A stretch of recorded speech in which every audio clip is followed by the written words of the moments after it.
Yo, what is up YouTube? It's your boy Tay Tizza, and I'm here bringing y'all a video to talk about the recent Sony State of Play. Now, I told y'all before, man, I really didn't care for this State of Play and that I only was going to check it out to see if they brought up any news about some games that I forgot about or games that I may have looked over and just trying to get a good revisit. And luckily for me, they did. So to start off, I wanted to talk about the Crash 4 news that we got. So we know that it's releasing on October 2nd. But we did get the good news to say that Dingo Doll is now going to be a playable character in the game. Now, I don't know too many people who really cared about Dingo Doll being a playable character. I know that Dr. Cortex was a playable character in one of the most recent Crash games. So to have Dingo Doll now is kind of like one of those turn of events. They explained that Dingo Doll pretty much turned over his life of villainy, started to be kind of a normal guy, and started to run a diner. Now during the events of Crash 4, his diner pretty much gets burned down and he gets pretty much sucked into a whole nother dimension with the situation that's going on with Crash and the crew. So ultimately he's trying to basically enact revenge on what's been going on. Now they explained that there's going to be new modes for Crash 4, including a inverted mode, a mode where you pretty much, when you do Crash's spin move, you paint the entire level, like the whole level is like black and white. And as you spin, you paint the level. There's going to be new ways to play every level that you play through. So if you play through a level once, you can go back through that level and play it again as if that whole entire level is like underwater. And there's going to be various effects and different type of fixes that you can put on these levels to basically have some new experience with it. It's not really going to add longevity to the game if your whole idea is just to beat the game so you can get the story of what's happening in Crash 4. Other than that, there wasn't no groundbreaking news for Crash 4 overall. Now, the next game that they brought up was Spelunky 2. Spelunky 2 has a September 15th release date, and the reason that Spelunky 2 caught my attention is I am an owner of Spelunky 1. I don't really sink that much time into Spelunky 1, but when I do, it's usually with wifey. We get together. It's a game that we can play together to try to beat, and it's very challenging in its own way. It's very simple, hard to master type game where pretty much the precipice of the game is try to deep dive in the dungeon and you encounter different monsters, different traps and shit as you go down the damn mines, and you unlock different characters, so on and so forth. It's a very fun game to like sink time into, man. If you really don't have anything better to do, I wouldn't highly recommend it, but if you like those type of games, you know, to know that they having a Spelunky 2 is, you know, a good thing for those people. Now, on to the big news that we got from the State of Play. Temtem. Now, for those who don't know what Temtem is a pseudo Pokemon-esque game where it's pretty much the Pokemon clone for like PC, but we got the news that Temtem is officially coming to PS4. So that is one of the biggest wins ever that was pretty much stated throughout this whole State of Play. Because now you have pretty much a Pokemon game on a PlayStation console. There's no words of it coming to Xbox just yet. I don't feel like they're going to try to make it exclusively to PlayStation in terms of the console systems. It's already on PC.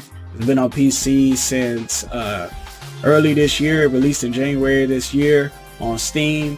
But the big thing about Temtem is that it's built up like an MMO, but with the Pokemon elements. So it's a seamless dynamic world. The world name is Archipelago, and there's like 6 different areas that you can explore and capture these Temtems, which are the quote-unquote Pokemons. There's house building, there's trading, there's, you know, full character customization, and it's all built around the idea of actually playing with other people.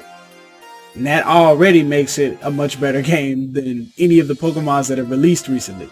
Considering like what I own Pokemon Shield.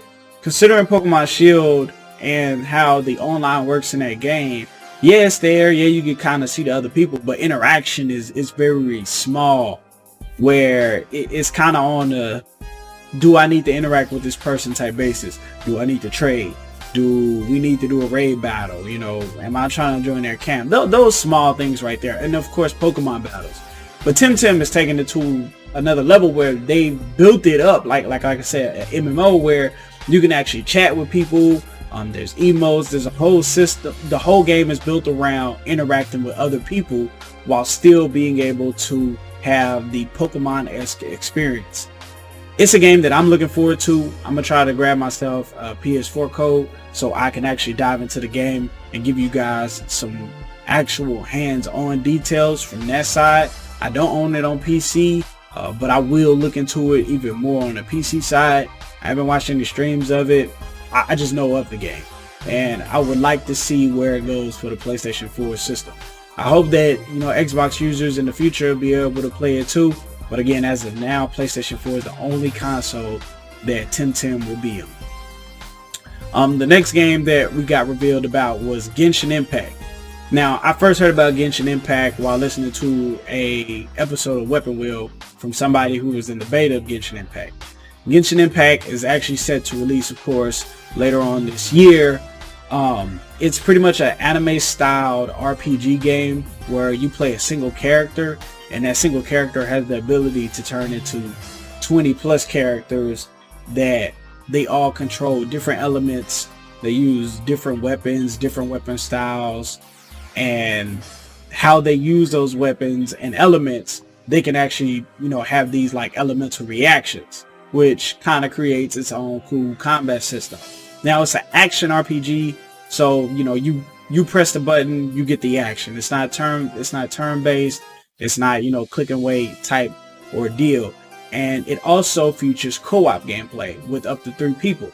So you couple the co-op gameplay with the ability to have these elemental reactions, and everybody can swap their classes on the fly. I'm pretty sure this game has a lot to offer in terms of replayability and just overall fun if you're playing with friends. I don't know about the solo experience, but usually with these games, the solo experiences, it get kind of iffy, and sometimes it can get really boring.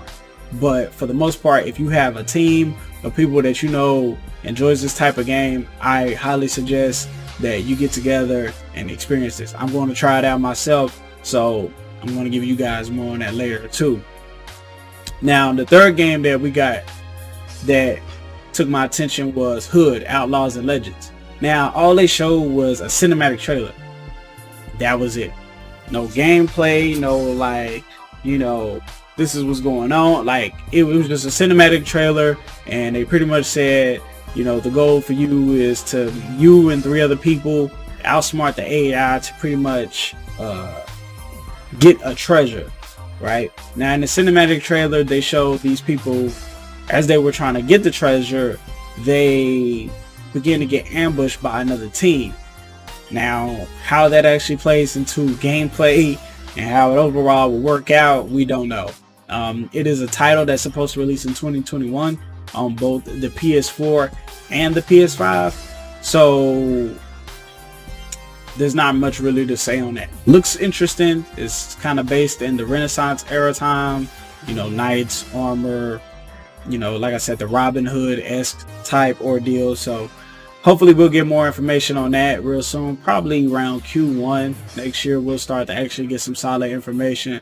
But as of now, that's all they have for us, was a cinematic trailer kind of introducing who they are, what they have going on. The next game is Godfall. Now, I would touch on Godfall like I want to, but I'm going to do that in a completely separate video because I'm actually going to dive into Godfall. Godfall is a game that I'm really looking forward to, and the information that they gave us today was really helpful in terms of understanding the systems that we're going to be dealing with. And, you know, I'm going to be giving my full thoughts on that game during that video right there.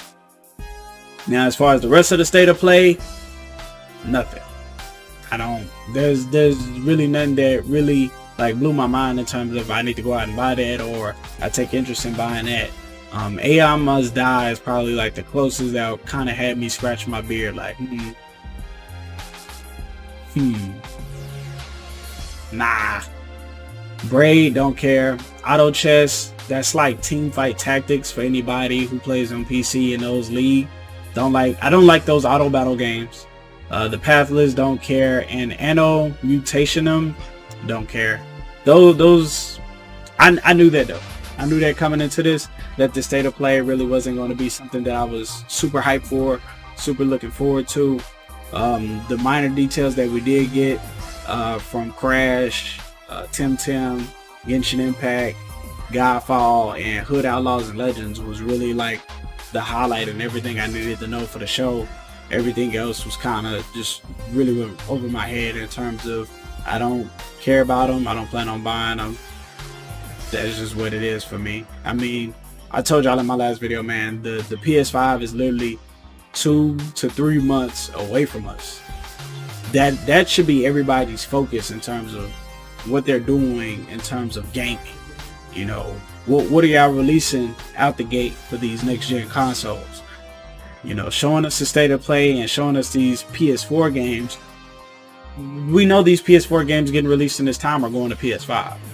You know, whether it's immediately day one via digitally, or if it's sometime in the immediate future, January, well, Q1, Q2 of 2021. Like, these games are going to be on PS5. So this state of play really felt like useless in its own way. If I was to give it a rating, I would say it was like a 4 out of 10.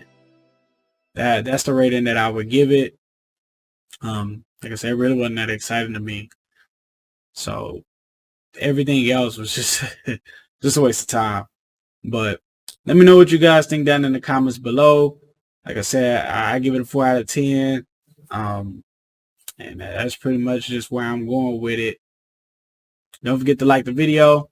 I appreciate you guys stepping in and checking this out. Until we see you next time, man. Peace.